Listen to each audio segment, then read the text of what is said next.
श्रीमद् भागवतम स्कंध 3 यथास्थिति अध्याय 10 सृष्टि के विभाग। श्री विदुर ने कहा, हे महर्षि, कृपया मुझे बताएं कि लोकवासियों के पितामह ब्रह्मा ने जब परमेश्वर के अंतर्धान हो जाने के पश्चात अपने शरीर और मन से किस प्रकार जीवों के शरीरों की रचना की। हे महान विद्वान, मेरी सभी शंकाओं का निवारण करें और मैंने आपसे शुरू से लेकर अंत तक जो कुछ भी पूछा है उसका उत्तर मुझे दें। सूत गोस्वामी ने कहा, हे भृगुपुत्र, महर्षि मैत्रेय मुनि ने विदुर से यह सुनकर अत्यधिक प्रोत्साहन पाया। प्रत्येक बात उनके हृदय में थी, इसलिए वे एक एक करके प्रश्नों का उत्तर देने लगे। परम विद्वान मैत्रेय मुनि बोले, हे विदुर, भगवान की सलाह के अनुसार ब्रह्मा जी ने 100 दिव्य वर्षों तक कठोर तप किया और अपने आप को प्रभु की भक्ति में पूरी तरह समर्पित कर दिया। तत्पश्चात ब्रह्मा ने देखे कि वह कमल जिस पर वह स्थिर थे और वह जल जिसमें कमल खिल रखा है वायु के वेग से कांप रहे हैं। ब्रह्मा जी की दीर्घकालिक तपस्या और आत्म साक्षात्कार के दिव्य ज्ञान ने उन्हें व्यवहारिक ज्ञान में पका दिया था, अतः उन्होंने वायु को भी जल के साथ पी लिया।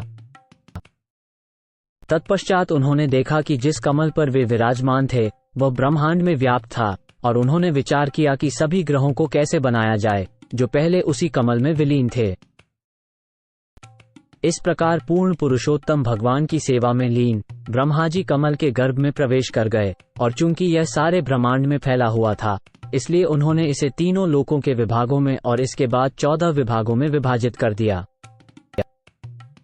परिपक्व दिव्य ज्ञान में भगवान की अहेतुकी भक्ति के कारण ब्रह्मा जी ब्रह्मांड में सर्वोच्च पुरुष हैं। इसलिए उन्होंने विभिन्न जीवों के रहने के लिए 14 लोकों का सृजन किया। विदुर ने मैत्रेय से पूछा, हे प्रभु, हे परम ज्ञानी ऋषि, कृपा करके अनंत काल का वर्णन करें जो अद्भुत अभिनेता परमेश्वर का दूसरा रूप है। उस अनंत काल के क्या गुण हैं? कृपा करके हमें विस्तार से बताएं। मैत्रेय ने कहा, नित्यकाल ही प्रकृति के तीनों गुणों की पारस्परिक क्रियाओं का आदि स्रोत है। यह अपरिवर्तनशील और असीम है और भौतिक सृजन में भगवान के मनोरंजन के लिए एक उपकरण के रूप में कार्य करता है। यह विराट जगत काल के माध्यम से भगवान से अलग हो गया है। काल भगवान का अप्रकट और निर्विशेष रूप है।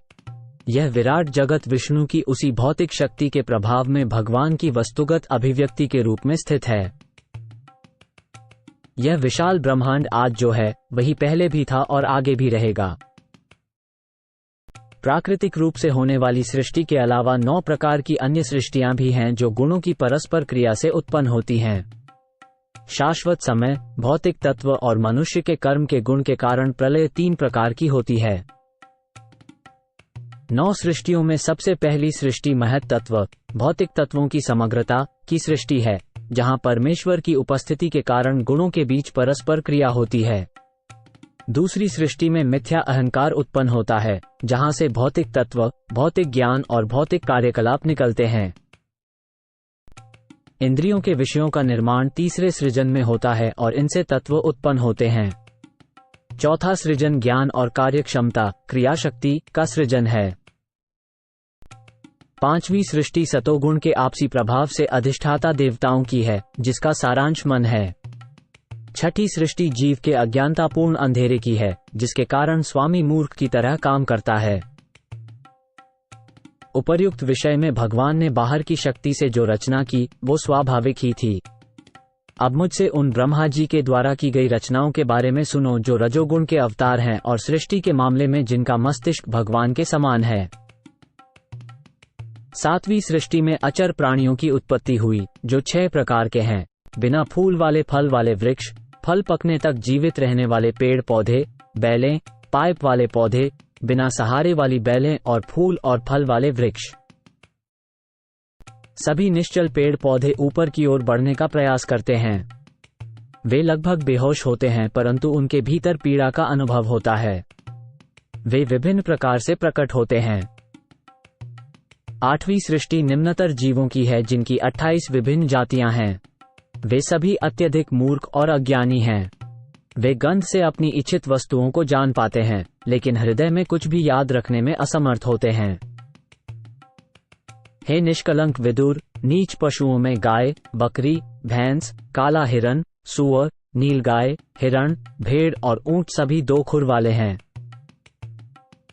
घोड़ा, खच्चर, गधा, गौर, शरभ भैंसा और चंवरी गाय, इन सभी में केवल एक ही खुर होता है।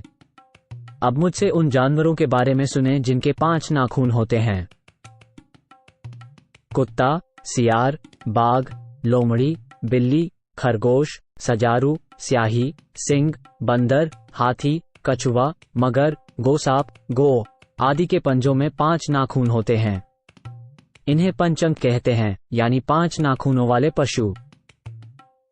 कंक, गीद, बगुला, बाज, भास, भल्लूक, मोर, हंस, सारस, चक्रवाक, कौवा, उल्लू आदि पक्षी कहलाते हैं।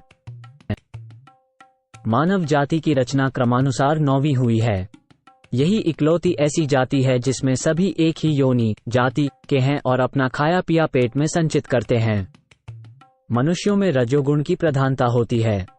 मनुष्य दुखों भरे जीवन में भी सदैव व्यस्त रहते हैं, पर वे खुद को हर प्रकार से सुखी समझते हैं। हे श्रेष्ठ विदुर, ये अंतिम तीनों सृष्टियां और देवताओं की सृष्टि 10वीं सृष्टि वैकृत सृष्टियां हैं, जो पहले वर्णित प्राकृतिक सृष्टियों से भिन्न हैं।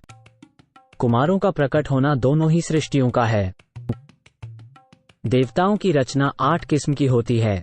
1 देवता, 2 पितर लोग, 3 असुर वर्ग, 4 गंधर्व और अप्सराएं, 5 यक्ष और राक्षस, 6 सिद्ध, चारण और विद्याधर, 7 भूत, प्रेत और पिशाच, 8 किन्न, अलौकिक प्राणी, देवलोक के गायक आदि। ये सभी ब्रह्मांड के निर्माता ब्रह्मा द्वारा उत्पन्न हैं। अब मैं मनुओं के वंशजों के बारे में बताऊंगा। निर्माता ब्रह्मा, जो कि भगवान विष्णु के रजोगुण अवतार हैं, हर 1000 साल में भगवान की शक्ति से अटूट इच्छाओं के साथ ब्रह्मांड की रचना करते हैं।